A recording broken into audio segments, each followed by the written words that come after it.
लो आ गया हूं दोस्तों, फिर से आप लोगों के सामने एक बहुत ही बेहतरीन टॉपिक पे हम लोग डिस्कशन करने जा रहे हैं। रिसेंटली एक बिल जो है वो इंट्रोड्यूस किया गया है जिसे कहा जा रहा है ईगल एक्ट, और ये रिमूव करेगा पर country cap on green card. तो जो लिमिट सेट की गई है उस लिमिट को रिमूव करने के लिए बिल इंट्रोड्यूस किया गया है कांग्रेस में।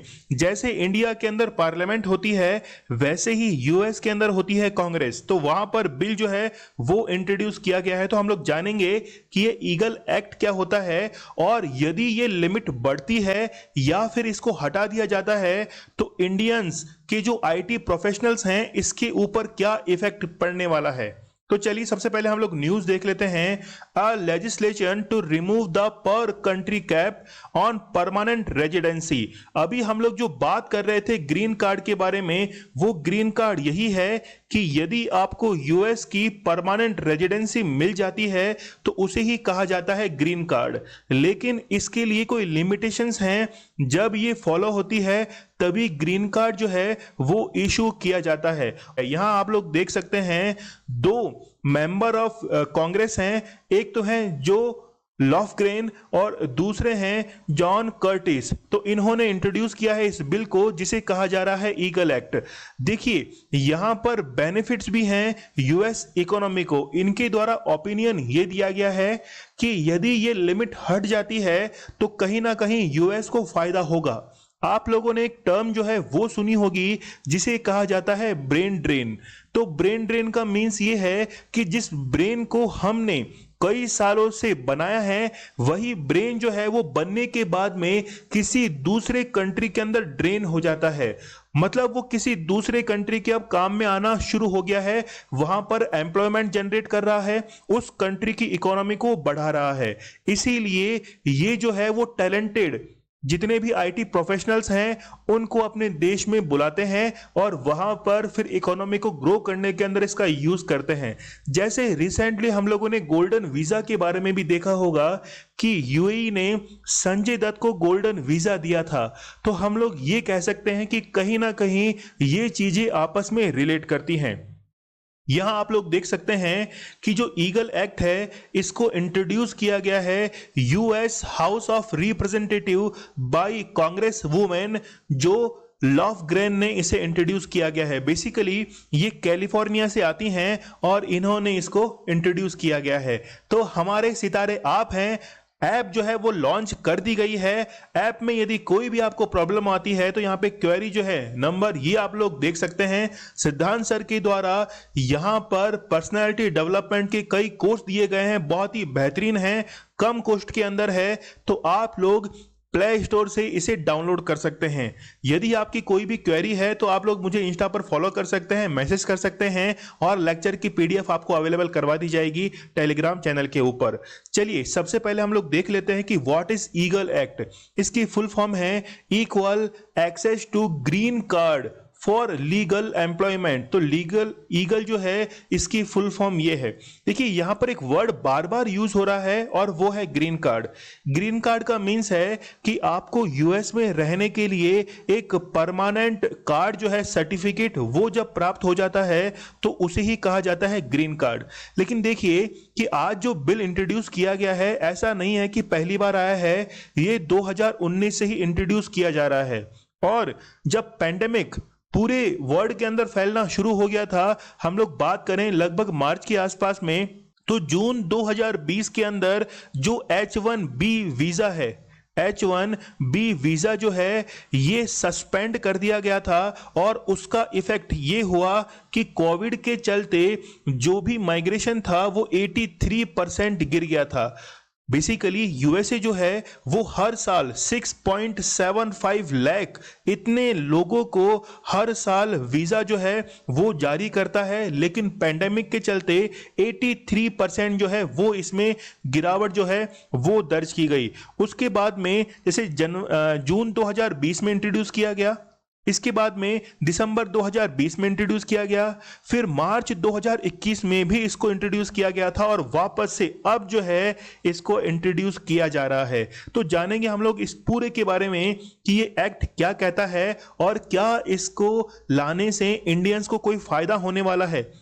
बेसिकली आप लोग यहां से एक कंसेप्ट को समझिए कि अमेरिकन जो हैं वो अपनी जॉब को बचाना चाहते हैं, प्रोटेक्ट करना चाहते हैं, तो इस एक्ट के वो खिलाफ भी हो सकते हैं। तो ये बार बार पारित नहीं होने का, पास नहीं होने का एक कारण ये भी है कि वो अपनी जॉब्स को प्रोटेक्ट करना चाहते हैं। ठीक है, तो एक एक्ट और है इसमें, यूएस सिटीजनशिप एक्ट 2021, जिसका एम है कि जितने भी ग्रीन कार्ड है जिनका बैकलॉग बढ़ गया है, बैकलॉग के बारे में अभी हम लोग बात करेंगे, बैकलॉग बढ़ गया है उसे खत्म करना है या उसे एलिमिनेट करना है, इसके साथ में ही ग्रीन कोटा जो है उसको बढ़ाना है। तो यहां हम लोग सबसे पहले बात कर लेते हैं, what does the eagle act say about the per country limit. तो लिमिट के बारे में हम लोग बात कर लेते हैं। बेसिकली इसी लिमिट को हटाने या फिर इसको इंक्रीज करने की बात अभी चल रही है। देखिए, इसको जो इंक्रीज किया गया है, यानी कि इंक्रीज करने के लिए ही तो बिल लाया गया है, तो 7% टू 15% करने के लिए। अब देखिए ये है क्या चीज। मान लीजिए कि आप इंडिया में रहते हैं, इंडिया में आप रहते हैं और कोई अदर जो है वो चाइना के अंदर रहता है, तो इंडिया से आप यदि अमेरिका में जा रहे हैं तो केवल 7% जो है उन्हीं को वीजा दिया जाएगा, उन्हीं को ग्रीन कार्ड जो है वो प्रोवाइड किया जाएगा। अब यदि मान लीजिए कि 7% से ज्यादा लोग यदि वीजा लेना चाहते हैं तो उस कंडीशन में क्या होगा, इसीलिए जो टैलेंट है वो बाहर रह जाता है और इसी कंडीशन के अंदर इसे इंक्रीज करने की अब बात की जा रही है। चलिए ओपिनियन हम लोग देख लेते हैं।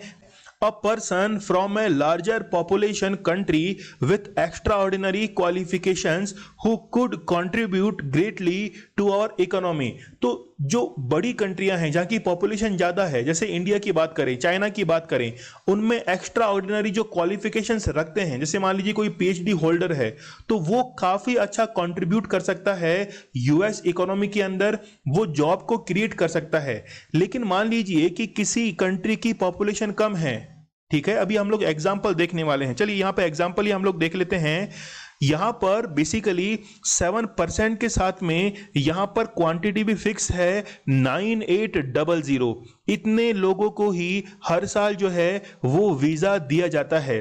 अब इसके बाद में मान लीजिए एक कंट्री है आइसलैंड, आइसलैंड की जो पूरी पॉपुलेशन है वो है 3,38,000। तो 3,38,000 में से भी 9,800 को ग्रीन कार्ड वहां पर दिया जाएगा। जबकि यदि इंडिया से हम लोग कंपेयर करें तो फिर इंडिया के अंदर 1,33 करोड़ जनसंख्या है और इंडिया के भी 9,800 लोगों को क्या दिया जाएगा, ग्रीन कार्ड जो है वो दिया जाएगा। तो इसका मीन्स क्या हुआ कि जो वेटिंग के अंदर है वो क्या होगा, बेसिकली इसे ही कहा जाता है बैकलॉग। ठीक है, तो यहां पे आप लोग डिफरेंस समझ रहे होंगे। तो जिनकी पॉपुलेशन कम है उसे ज्यादा बेनिफिट मिल रहा था, तो यहां पर जो है वो अब ये बात की जा रही है कि पॉपुलेशन से इसको डिनोट ना किया जाए, यहां पर रखा जाए मेरिट बेसिस के आधार पर। जिसमें टैलेंट है वो उसको जल्दी जो है वो वीजा या फिर ग्रीन कार्ड जो है वो इशू किया जाए। अब देखिए कि ये इंडियंस को कैसे हेल्प कर सकता है। यहां देखिए सबसे पहले लिखा हुआ है कि बैकलॉग इंडियंस वर्कर। इसका मींस क्या है, बैकलॉग को समझिए कि 7% को तो आप लोगों ने इशू कर दिया है वीजा या फिर ग्रीन कार्ड, लेकिन उसके बाद में जो भी वेट कर रहे हैं वो वेट करने वाले जो है वही कहलाएंगे क्या, बैकलॉग के अंदर। और वो कई सालों से इस चीज को फेस कर रहे हैं, कई इसमें दशक निकल गए हैं, लेकिन फिर भी उनको ग्रीन कार्ड जो है वो इशू नहीं हो रहा है। इसके चलते कई लोग जो हैं वो अपनी वृद्ध अवस्था, बुजुर्ग जो हैं, ओल्ड एज जो है उसको गेन कर लिया है, लेकिन अभी तक भी उनके पास में ग्रीन कार्ड नहीं है। तो सोच के देखिए कि यदि ये ईगल एक्ट पास होता है तो इनको लगभग 10 साल के अंदर ही ग्रीन कार्ड जो है वो देना होगा। लेकिन मेन मुद्दा यहां पर है कि जो बैकलॉग के अंदर है इसमें सबसे पहले प्रायोरिटी किसको दी जाए। यहां पर इंडिया और चाइना जो है यहां से सबसे ज्यादा एप्लीकेशंस अप्लाई की जाती हैं टू यूएस। तो 50% जो एप्लीकेशंस हैं वो इंडिया के थ्रू और लगभग 33 एप्लीकेशंस जो हैं वो चाइना के थ्रू दी जाती हैं यूएस के अंदर ग्रीन कार्ड के लिए। यहां पे आप लोग देखिए कि यूएस जो है वो हर साल 1,40,000 लोगों को ग्रीन कार्ड इशू करता है और ये लिमिट जो आप लोग देख सकते हैं वो है 7% या फिर 9,800 पर कंट्री। तो शायद अब आप लोगों को ये चीज क्लियर हो चुकी होगी कि यदि आइसलैंड की पॉपुलेशन कम है तो भी उनके 9,800 लोगों को ग्रीन कार्ड जो है वो इशू हो जाएगा, और इंडिया की 1.33 ये डिजिट के अंदर पॉपुलेशन है तो भी इंडिया के 9,800 लोगों को ही क्या मिलेगा, ग्रीन कार्ड इशू होगा। तो इस प्रॉब्लम को ही रिजॉल्व करने के लिए ये एक्ट जो है वो इंट्रोड्यूस किया गया है। अब जो बैकलॉग के अंदर चल रहे हैं उनमें प्रायोरिटी किसको दी जाए, तो इसके लिए एक एक्ट जो था वो जुलाई 2019 के अंदर पास किया गया था। वहां पर यह कहा गया था कि बैकलॉग के अंदर जो साइंस फील्ड से हैं, मतलब उन्होंने पीएचडी कर रखी है, साइंस फील्ड से हैं, इसके साथ में टेक्नोलॉजी फील्ड से हैं, इंजीनियरिंग फील्ड से हैं और साथ में मैथमेटिक्स इस फील्ड से हैं और उन्होंने साथ में पीएचडी कर रखी है, तो सबसे पहले उनको प्रायोरिटी दी जाएगी। इसके साथ में ही मान लीजिए कि किसी के पेरेंट जो हैं वो इंडिया में रह रहे हैं और उनकी संतान यूएस के अंदर रह रही है, तो उनके पेरेंट्स के लिए वहां पर देखभाल करने वाला कोई भी नहीं है, इसलिए इनको भी क्या दी जाएगी, यहां पर प्राथमिकता दी जाएगी। अब इमिग्रेशन के अपने प्रॉज हैं और अपने कॉन्स हैं, तो आप लोग यहां पे देख सकते हैं कि सबसे पहले कि फायदा क्या होता है इमिग्रेशन का। इकोनॉमिक ग्रोथ जो है वो इंक्रीज हो जाती है, इसके साथ में ही मोर फ्लेक्सिबल लेबर मार्केट जो है वो क्रिएट होता है, fills job vacancies in unpopular jobs. तो आप लोग यहां पे देख सकते हैं कि स्किल जो है वो इंप्रूव होती हैं, यहां पर कि जितना भी टैलेंट है, डॉक्टर्स हैं, इंजीनियर्स हैं, टीचर्स हैं, नर्सेज हैं, वो वहां पर स्विच करना शुरू कर देते हैं। हमने शुरुआत में जो बात की थी ब्रेन ड्रेन की, वो इसी चीज से रिलेटेड है। लेकिन यहां पर सिक्के का जो दूसरा पहलू है इसको समझना बहुत ज्यादा जरूरी है। यहां पर यह है कि potential fall in real wages, क्योंकि यहां पर कंपटीशन ज्यादा है, थ्रू आउट कंपटीशन है, इसीलिए जो वेजेस है उसमें कटौती जो है वो कर दी जाती है, specially for law skilled native workers, increase pressure on public service. जैसे मान लीजिए कि अगर इमिग्रेशन हुआ है तो वहां की पॉपुलेशन जो है वो बढ़ जाएगी, पॉपुलेशन बढ़ने से हेल्थ के अंदर जो प्रेशर है वो ज्यादा क्रिएट होना शुरू हो जाएगा, हॉस्पिटल्स के अंदर, क्लिनिक्स के अंदर, एजुकेशन जो है वहां पर प्रेशर क्रिएट होगा। यहां पर आप लोग एक कंडीशन और देख सकते हैं कि इमिग्रेशन की पॉपुलेशन यदि ज्यादा बढ़ती है तो इससे हाउसिंग रेंट जो है वो भी बढ़ना शुरू हो जाता है, और इसके साथ में ही सबसे ज्यादा इफेक्ट पड़ता है पर कैपिटल इनकम पर, क्योंकि वो डिवाइड होना शुरू हो जाती है। तो ये सिक्के के दोनों पहलू हैं। और यदि ये बिल जो है ये पास हो जाता है बोथ हाउसेज, तो यदि ये 1 अक्टूबर 2021 से पहले पहले यदि ये पास होता है तो 1 अक्टूबर 2022 के अंदर ये क्या हो जाएगा, ये लागू हो जाएगा। तो ये इफेक्टिव होगा नेक्स्ट ईयर के अंदर। यहां देखिए अगर ये पास होता है तो इसके बाद में नेक्स्ट स्टेप क्या है। देखिए अभी तो ये इंट्रोड्यूस किया गया है, उसके बाद में ये हाउसेस, दोनों जो हाउसेस हैं वहां से जाएगा, कमिटीज जो हैं वो इसको चेक करेंगी, इसके साथ में वोटिंग होगी, और जब प्रेसिडेंट ने इस पे साइन किए हैं तो ये बिल जो है वो एक्ट के अंदर कन्वर्ट हो जाएगा।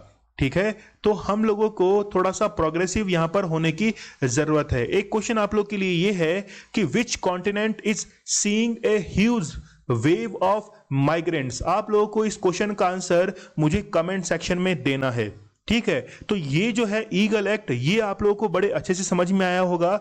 देखिए पूरे यूएस के अंदर सबसे ज्यादा जो एप्लीकेंट्स हैं वो इंडिया की तरफ से ही होते हैं, और यदि ये लिमिट हट जाती है तो उसके बाद में सबसे ज्यादा इंडिया के जो आईटी प्रोफेशनल्स हैं इनको सबसे ज्यादा क्या मिलेगी, हेल्प मिलेगी, और ये ग्रो करेंगे। तो चलिए, आई होप आप लोगों को ये लेक्चर जो है वो क्लियर हो चुका होगा। स्टडी ग्रोज आप लोगों के लिए बहुत ही बेहतरीन कंटेंट लेके आता है, नॉलेज इज पावर, ये हमारी टैगलाइन है। तो आप चैनल को सब्सक्राइब करना ना भूलिएगा।